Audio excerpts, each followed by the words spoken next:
So we're doing it. I don't know what the fuck we're doing. That's where we're starting today.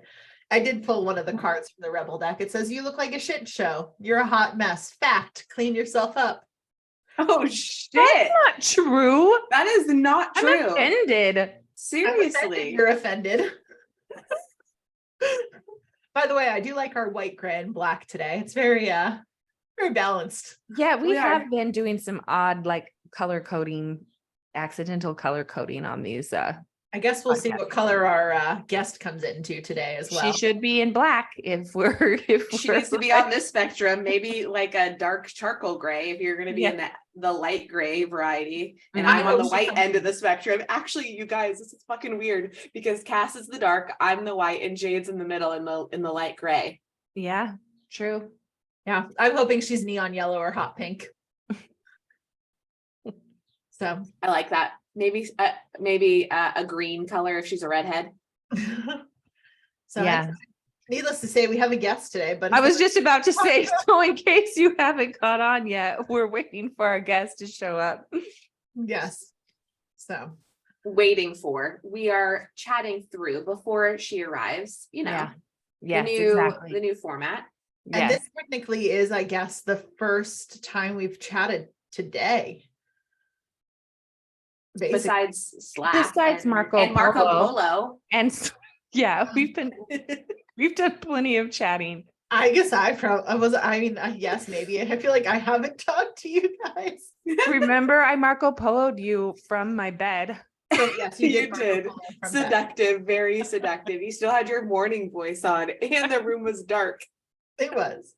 And I didn't have any clothes on, but I had a sheet pulled up, to my neck. So I wasn't I like, couldn't Why I see didn't count anything. this professional business meeting, but Although I will say this part. So I was getting ready while you were Marco Poloing, yeah. and one of your last Marco Polo was an accidental Marco Polo, which it looks like you may have deleted it, but all of a sudden it's like, shit. Yes. Because Like, I didn't know. ruffling. Yes, because I didn't know it was recording, and I was like, oh shit. And then I like delete. Yes. Oh no, I'm sad that one got deleted. I didn't get that one. Because when Sorry. you turn on Marco Polo and it just like keeps running. So I just had it like sat up and it was just running. And so like you finished talking, it ended, and then all of a sudden it's like, and I see your face, and then all of a sudden, shit. Yes. And then I deleted. Nobody Yes. needs to see that early in the morning. How That's some so of our good. conversations go. So Oh, so do good. we want to do a quick literally 60-second update of what some of the things that are going on? Yes. Yes. Yeah. Mhm. Do it, One of Cass. you guys can start. Oh, we give each other the stage, please. You go. No, you do it. I feel like even from last time we spoke that we're all just continue to up level and just communicate better and better. Do you guys feel like that's happening too? Yes. Yes. And then also really exciting conversation you had today, Cass. Because we think. Okay, but that doesn't have to do have- with you. Yeah. Like personal life update. Yeah. Oh, that's what She's you brand new here, friends. Brand new here. Oh, I Doesn't forgot. remember how this I got goes. excited. Okay, well, that's still for personal life update. That's what I feel like. I feel more solid and more aware of what it is that my role is here, and excited by that. And I am working a lot at the bar, as you guys all know, and that was hard on me Thursday, Friday, Saturday, and Sunday. And Sunday was a 7-hour shift, and it was not fun. I am still just getting over it, to be quite honest. But yeah, that's my life right now. All I can think of is when you accidentally said that you work at the bar 7 nights a week to and now it's coming true. like, did you manifest working 7 nights a week? No, it's good. It's fine. It makes me feel more secure in being able to spend $500 at the grocery store at a time, because that's what it's come to. Ugh, groceries are so Inflation is real. I feel that. It really is. I feel that. Hayden is literally, I think he might be going through a growth spurt, but it literally has doubled, almost tripled his food intake. Wow. Like Yeah, I made turkey meatballs. I had 3, which is like an average portion. I think Anthony maybe had 4. Hayden ate 7 and then dished up 3 more. And I was like, buddy, you are going to make yourself throw up. Let's give those 7 a chance to digest first before we add 3 more on That's top. a lot of meatballs. I'm like, meanwhile, like, were they 1-inch meatballs? Were they I was like, about to say, how much turkey meat did you start with? A pound, a pound and a half. That's a lot. So that's a generous ball. that is, yeah. I feel like Amelia is trying to give him a run for his money too. The chicken went up to size 3T already. So What? Crazy. Yeah. Kids. We like upped our Costco orders because I'm like, well, I gotta have to like account for this somehow. Holy shit. I'm like, I'm gonna have to start like doubling recipes. He's not even a teenager. And I have, and 2 boys, not just 1. I have 2. And Kennedy started eating as well. He's finally decided that solid foods are not the worst thing in the world. And so I, just feed him whatever we're eating as long as it's like age appropriate. And oh my God, like It's gonna be a whole new world. So the moral of the story is Aligned has to be successful so Kaylin can afford her food costs. No, but really though, I'm like, shit. Yeah, $500 a week is like a good week. I'm like, oh shit, we only spent $500 this week between, the grocery store and Costco. Well, on a spectrum of food, we're eating everything we have in our refrigerator because we're purging and leaving. So that's nice. We had soup from 3 months ago, which was frozen last night for dinner. So not 3 months of soup, period. Since last week, there's been huge news for you. Yeah. What happened? Say it. Sharecast. What? You sold your house. Oh, yeah. I feel like that has only been a week. I guess that wasn't on the last podcast. It's been a week. You sold your house. It's huge. Say more words about So it's been a little bit busy, as you can imagine. The house did get an offer on Friday and we put it under contract on Sunday, and the house is in its due diligence period time right now. And the house is we're en route in the schedule, getting ready to pack things up and move. And it's funny because when we moved from North Carolina to Maine, we didn't do a great job of like not saving things that we weren't supposed to save. Like we just kind of brought everything with us, and it's just kind of, a lot of it's just kind of like sat there over the past 3. Well, it sat in a storage unit and then it sat in our garage for the past 3 years. So we're going through kind of like with a fine tooth comb and very like making sure things are like in alignment, making sure we're going to use the stuff that we bring, making sure like Marie Kondo, like, does it bring us joy kind of scenario. And just kind of going through everything piece by piece, box by box, book by book. Is the rental downsizing too from like amount of storage space too? Yeah, so I don't have a garage, and I'm going from 3,100 with a 2-car garage and storage above it to 1,944 with no garage. Oh yeah. So yes. So you literally have to. You will have no place to put anything. Yep, we have to, and like we're kind of taking it very methodical. Like I have boxes of books that I was going through this morning, and like I have a box of books that needs to be in the office, and that's like my go-tos, and that like, some of the ones back there, like the metaphysical anatomy, that like I need access to. And then some of the ones that like, I don't want to get rid of my old yoga alignment and anatomy book from when I taught yoga, because I love that. Like, and it has all of my drawings about the body. So like, but that can go in the attic because I don't plan on using yoga anatomy in the next couple of year or 2 years even, but just kind of going through and processing, system orienting stuff. And there's some stuff that I'm like, you know what, I've never flipped through this book, or, I've never used this. I'm like, let me give it to someone who will actually utilize it. So are you taking that big comfy couch? No, big comfy couch is is being sold. That big comfy couch has made 3 moves too many. She doesn't love moving. And she's North Carolina to North Carolina, North Carolina to Maine, and then Maine will be her final resting place. So, somewhere in Maine when someone comes and picks her up. Facebook Marketplace is the jam because you can just get a new couch for your rental. It is when you're not in the area that I'm in right now.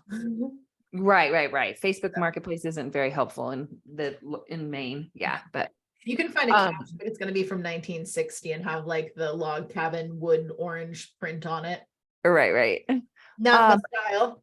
Didn't you even get like over asking price? We did. Yep. We got a really good competitive offer from someone who lives out of state who's looking to move. And yeah, it's all happening. Spirit's like, hey, you're actually moving. I told you were now. Like my favorite part about all of this is when the offer came in, the timing was like amazing. Mm-hmm. Yeah.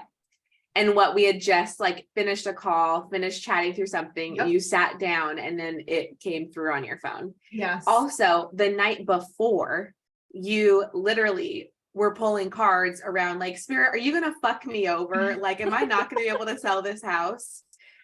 Yep. So, and you basically didn't you pull like the 6 of coins or something? Why I tell everything to Kaylin, so Kaylin can remind me the sequence of events, because this is completely blocked from my head, and now it's been done and it's already moved on to like a year down the road. A year down the road.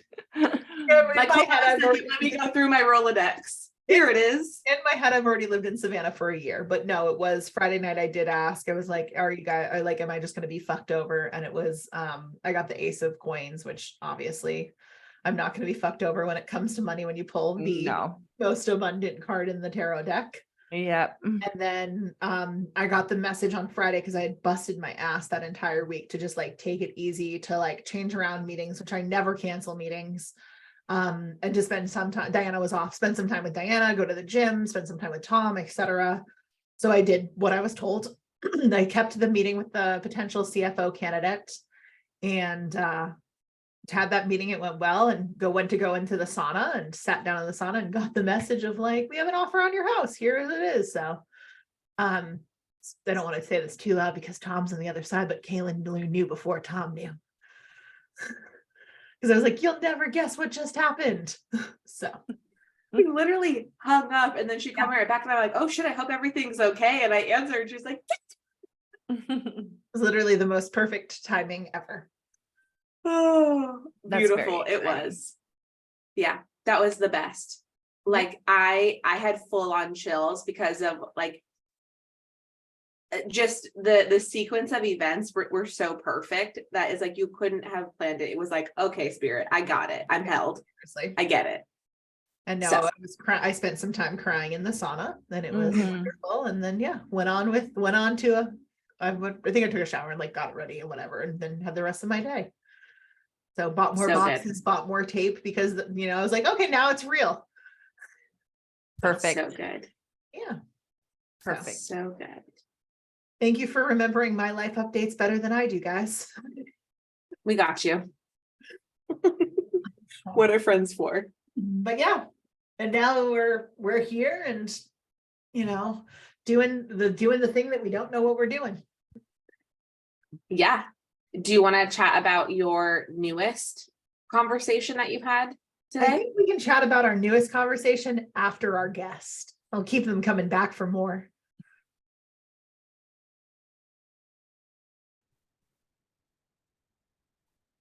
Well, we are so excited to welcome Michelle to the podcast today. Welcome. Thanks so much for having me. Yeah, she is going to chat with us a bit about her experience as a dating coach. But as we have kind of been introducing everyone in astrological terms, it's important for the listener to know that Michelle is Sun in Leo, Moon in Aries, and rising in Virgo. That says a lot about you just there, right?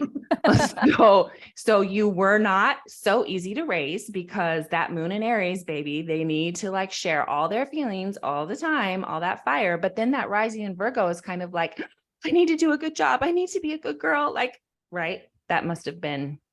That's interesting. I tell all of my rising Virgo clients, you need a tattoo that says I'm doing better than I think I am. So you can see it at every single moment of every single day. Do you resonate with that at all?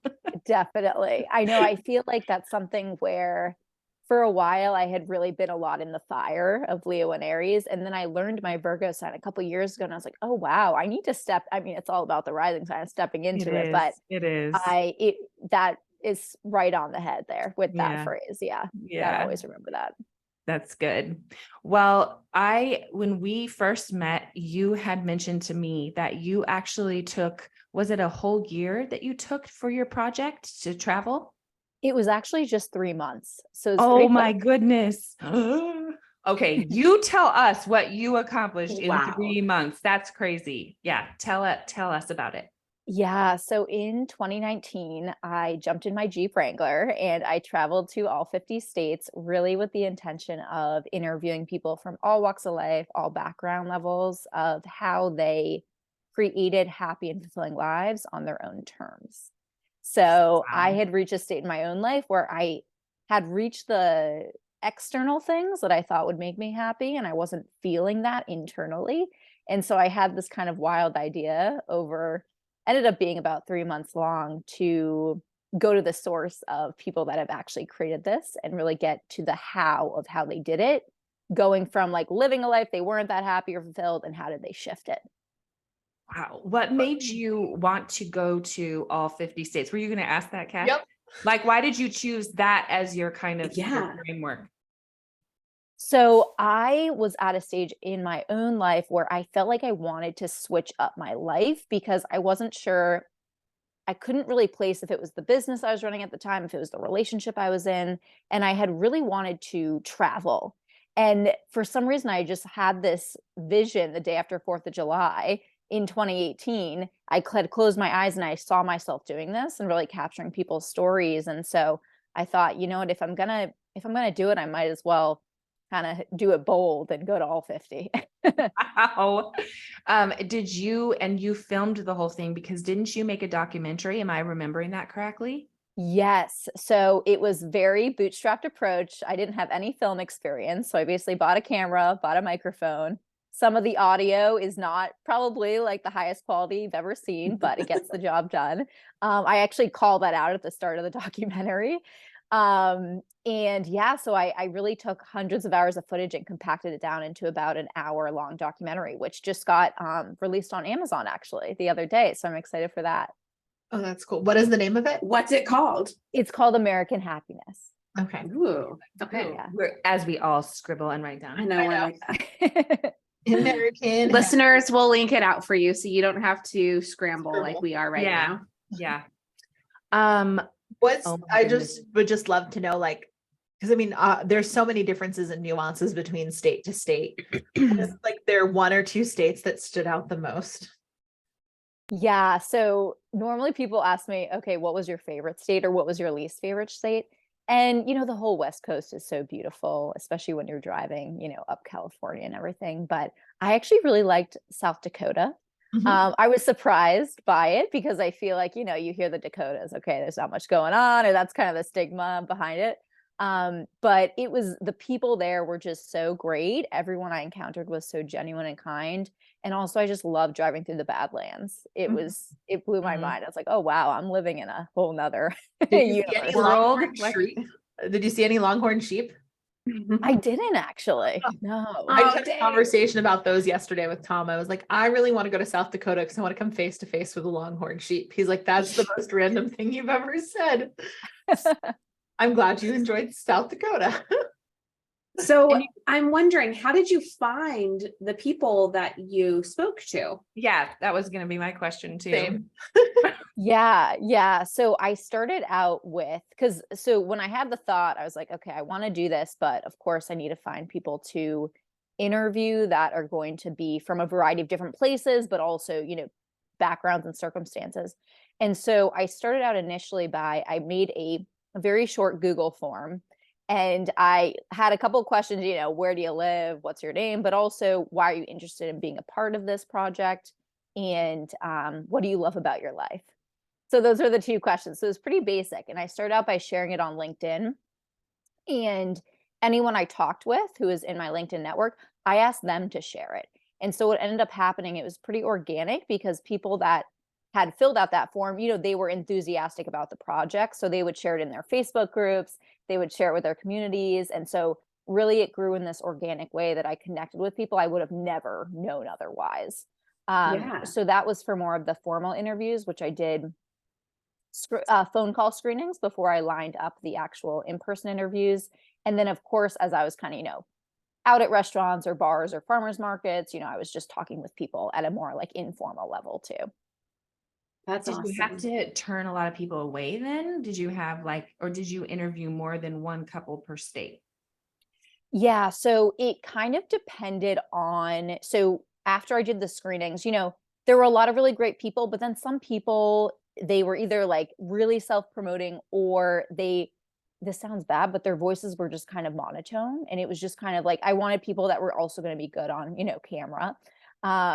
So there's a couple different factors that went into it, but I essentially kind of took the top people that I absolutely knew I wanted to interview them, and I mapped out the route to go to them. And then anyone else that I could kind of like slot in that would be convenient for that route, because I was doing it, in 3 months, which was kind of a quick turnaround. That's how I mapped it out in a general sense. So where did you stay? There's so many questions. I We know. have so many. It's just so many logistics. It's such a huge project. I to know. take on by yourself. Yeah, it was one of those things too, where it's like, it's probably good I didn't know what I was getting into, right? Because I didn't know what I didn't know. I probably would have extended the trip longer because it was a lot of driving, as you can imagine. But I mostly stayed at Airbnbs because I would stay in I was doing it, pretty much on a low budget. So I would stay like in a room in someone's home, and then I would share with them when I was traveling there, hey, I'm doing this project. Do you know of anyone in the area? Or like, do you want to be interviewed? Do you resonate with this? So sometimes I would interview people through Airbnb, or not through them, but just connected through that platform. And then I also, if I knew someone in the state, I would stay with them. But it was a lot of mostly Airbnbs. Yeah, some hotels, but mostly Airbnbs. Smart. Yeah. So I wondered. Did you become a dating coach before this or after this? It launched her dating coach career. Yeah. So it was one of those things where I so previous to filming American Happiness, I was actually in the food industry. So I had 2 food companies here in Boston. And so I came back to Boston. I knew that it wasn't what I was supposed to be doing anymore.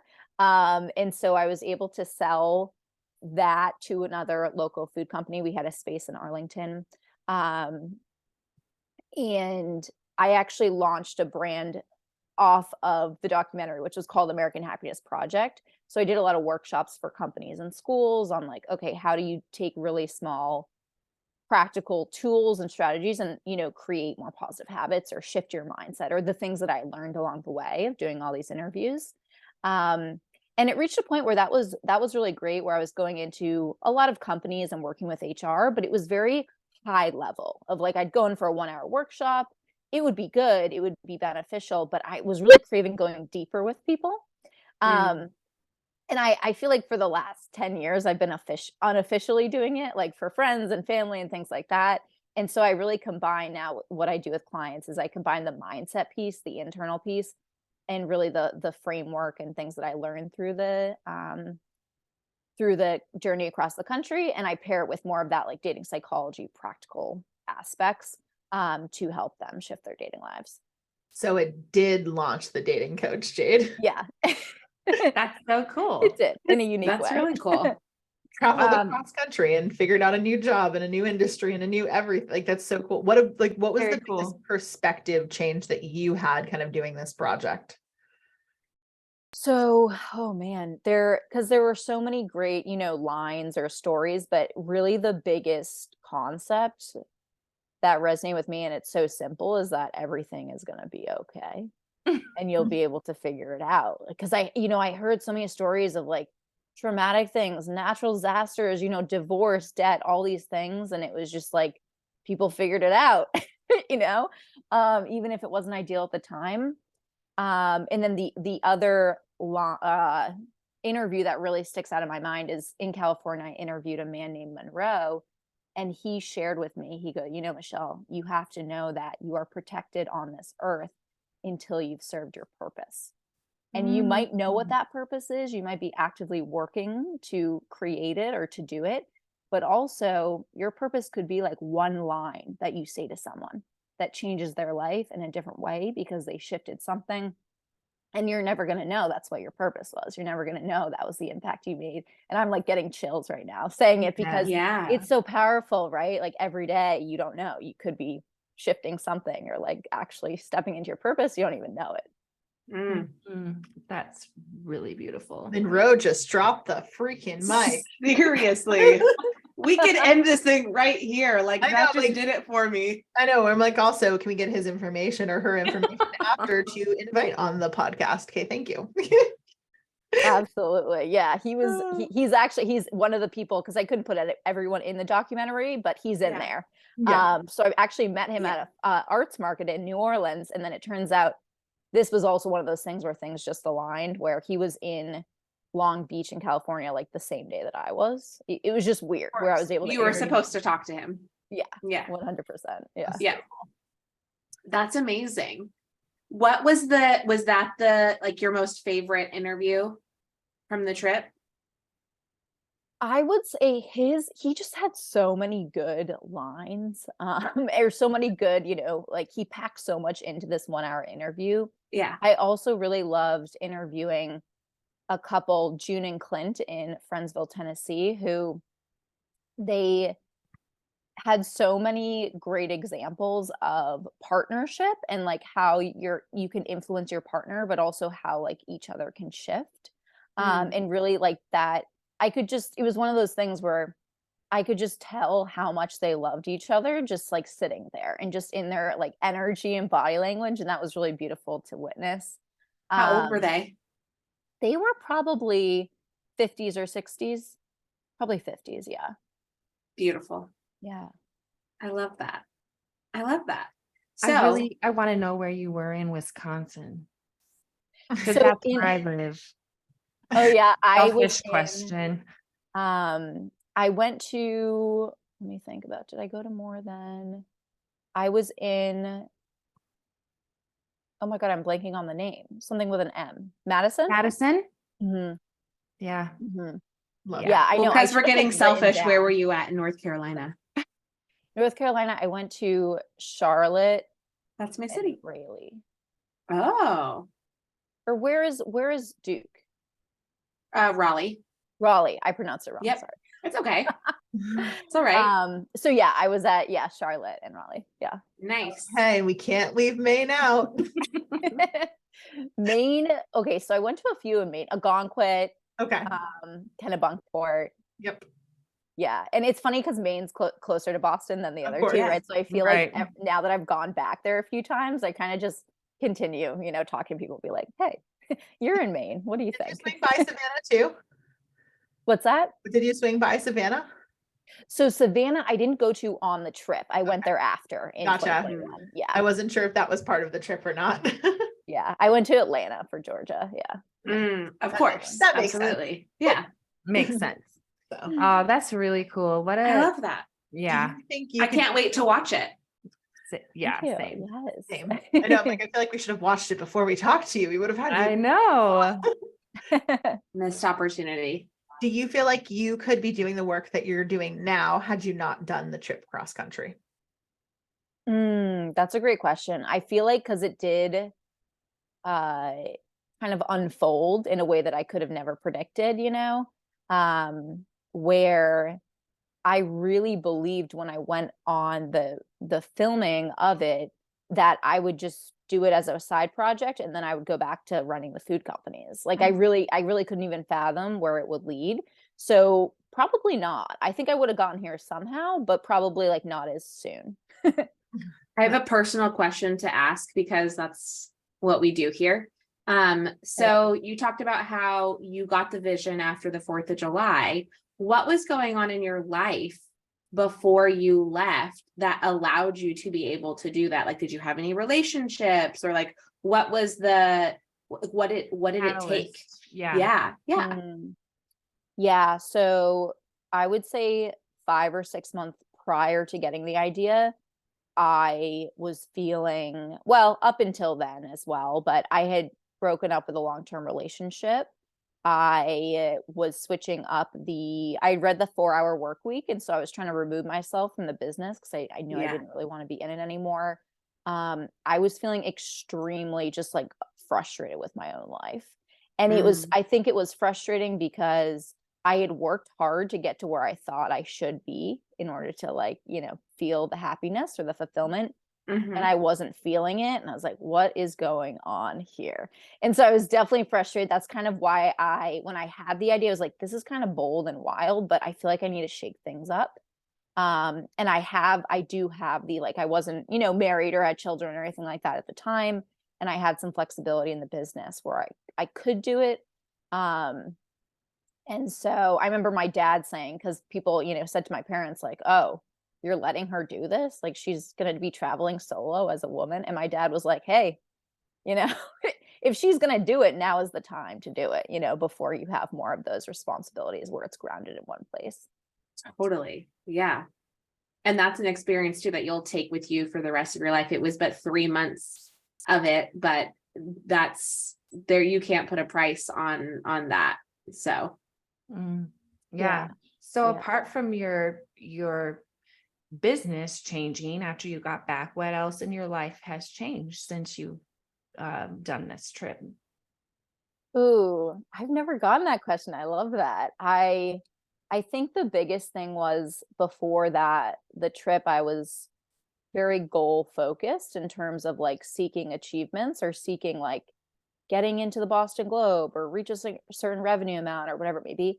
And I think, I worked and I got to many of those things, but I always felt kind of like I hit it. And then I'm like, what's next? What's next? Or like you're saying at the beginning, right? Felt like I wasn't doing enough or being enough. And I started to really shift internally and focus on how do I want to be feeling day to day, right? And like creating a list of words, what I like to call my words to live by list of the emotions that are important to be experiencing, and really start focusing on cultivating that as a means for success versus like, of course you have to have the revenue and all that, right?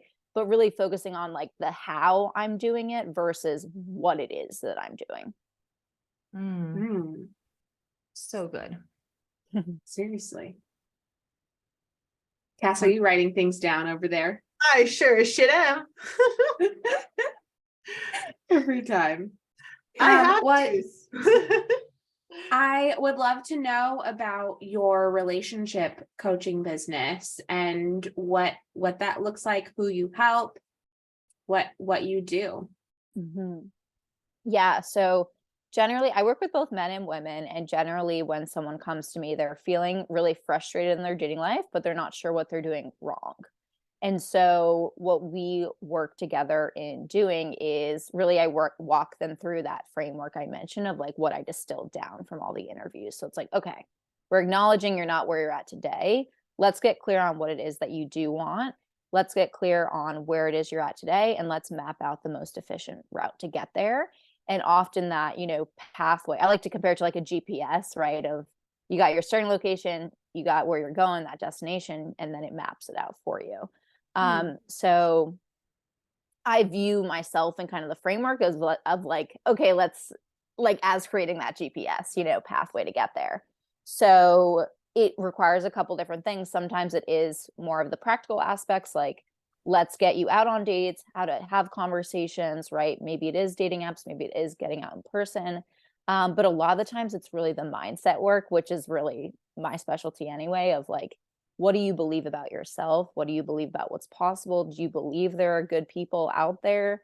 Do you believe it's too late for you? Do you believe you're too whatever, right? And so it's a lot of shifting that internal piece of things that in turn, affect the type of people you're attracting, but also really just how you're approaching dating and life in general. And a lot of the tools have, this beautiful trickle effect out to all areas of life. Absolutely. Yeah. So do you mostly see people that are in relationships or fresh out of relationships or looking to get into relationships? What's the spread for you? Yeah. So I would say about 10 to 15% is in a relationship and they want to improve it or shift something. Most of my clients are dating and they want to be in a relationship, but they're Mm. kind of striking out in their current dating approach. Have you found yourself getting a Rolodex, so to speak, of like potential clients to match with other clients? Or like, I can just imagine like this weird Right? matchmaking thing kind of Yes. like coming out of it, or all the people you've met all over. You know what? I need to introduce you to Cliff in Tennessee, or whatever. Like, you know what I mean? Yeah, I did have, when I first started it, I did do a few what I called skip the first date events, where I would prompt people with deeper questions than like, where do you live? What's your job? I would be like, you know, if you had to spend $100,000 in one day, how would you spend it and why? Right? Things like that to get people connecting on a different level. So that was more of that vibe. But with my one-on-one clients, it's more of empowering them to create their own strategy and kind of go after it on their own. Makes sense. And also too, a lot of my clients, I do have a bunch in Boston, but a lot of them are spread out, you know, so like my most recent client's in Portugal, so it wouldn't really match for someone in Boston. I've got the perfect person for you. You just have to relocate. Right, just, you know, come across the pond. Yeah, but I would love to do that eventually, but you know, hasn't struck us yet. Very cool. Well, any little tidbits you can leave for us? We're all in relationships, but I think we all are on a journey to be better. So yeah, well, the biggest theme that really was across all interviews, conversations when I filmed the documentary was that how you're interpreting what's happening in your life is so much more important than what's actually happening. And so it's also one of the things that are within our control versus a lot of the times life is outside of our control. So coming back to that, and also just knowing that whatever it is that you're doing day to day, right, it's tapping into that purpose that you might know or you might not know. Yeah, but I often think, because I'm in a relationship too, where I often think about if I am in like an argument or something is happening where I'm like, is this the other person, or is it something within me that I have not resolved? And that's like the hardest thing to do sometimes, especially when you're in it. But that's something that I've been working on recently myself. That's super important. It really is. Yeah. Is this a me problem, or is this a you, or is this an us problem? Like, what's going on? Yeah. Yeah. For sure. Well, good. Do you guys have any other questions? My goodness, so many. I know. I can tell Cass is doing her thing that she sometimes does, where she's left her body and she's like somewhere up here. I don't know what she's tapping into. She's probably talking to your team about something realistically. No, but not really. I mean, the question that kind of comes through for me as like a final question too is just like, how do you now define happiness? Ooh. I actually don't. I feel like people have asked before, like, how do you define success? But I feel like happiness is waking up and being able to spend the day how you want to spend it. But actually, let me go back. I would say it's waking up and feeling the way that you want to feel throughout the course of the day. Yeah. Yeah. Interesting. Because I feel like going into whatever it is that you're doing, if you can bring in those emotions that are important to you, it's going to be like, really, that's what we're craving, is the emotion versus the external thing. So I feel like if you can cultivate that within yourself, then it's going to really provide the happiness inside. And also knowing that you are, like, whatever it is you are impacting, and you are, you know, creating and cultivating, even if you don't realize it in the moment. Awesome. Love that. Yeah, I love that. Well, if our listeners want to get in touch with you, where should they go? Yeah, so the easiest place would be just heading to michellewax.com, wax like beeswax. And my Instagram is @MichelleWaxDating as well. But yeah, that's how you can get in touch. Love it. Well, thank you.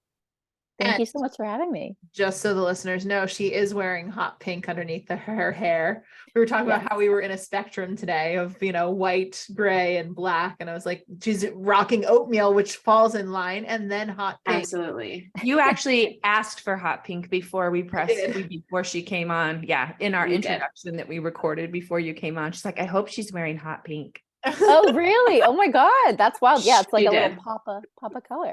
A color here. So Yeah, very beautiful. It was so good to chat with you. I knew it would be an amazing conversation. I was really looking forward to it. So I know that it will be just really great for our listeners. And I hope that many of them find their way over to take advantage of your services, because I know that they would be great. Thank you so much. I appreciate it. thanks, Michelle. Thank you.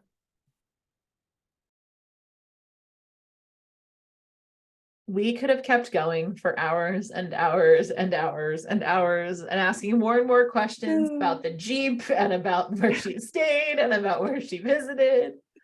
Full Yeah. transparency, we did keep asking her questions after we ended the podcast. We did. We finally stopped. We're like, we have to stop. We're so sorry. She's like, she was very gracious. She didn't mind. But yeah, I had so many questions for her.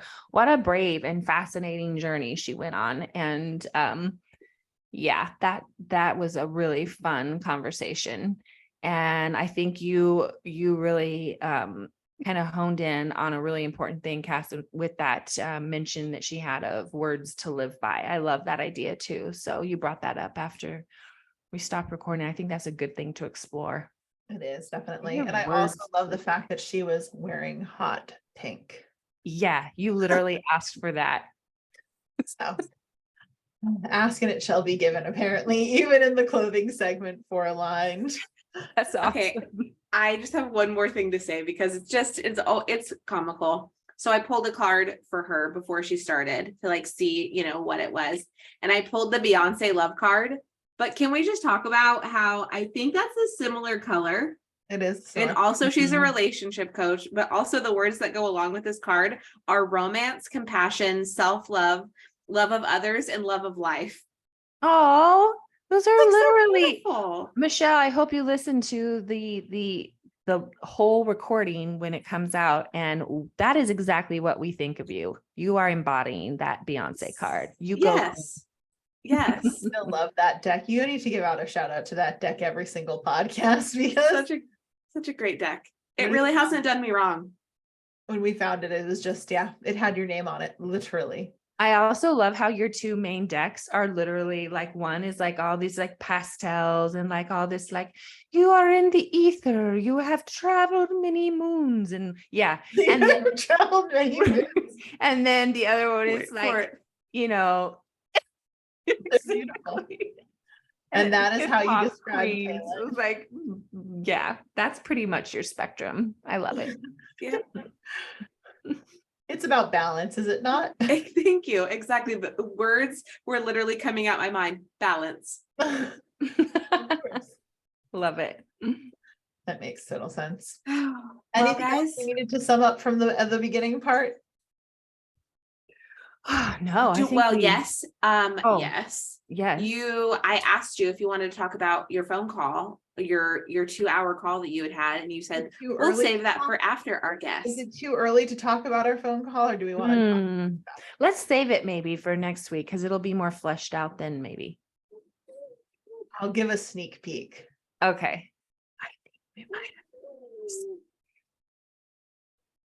That whisper was indiscernible, I think. Correct. I don't think I heard a lick of that. Really? Come on, I can't. I whisper. know what you said because I know what it is. Exactly. I know what you said because I was reading your lips. Okay, well, basically, Spirit muted it out. Then is how I'm taking that. And if you want to watch the YouTube and try to read lips, good luck.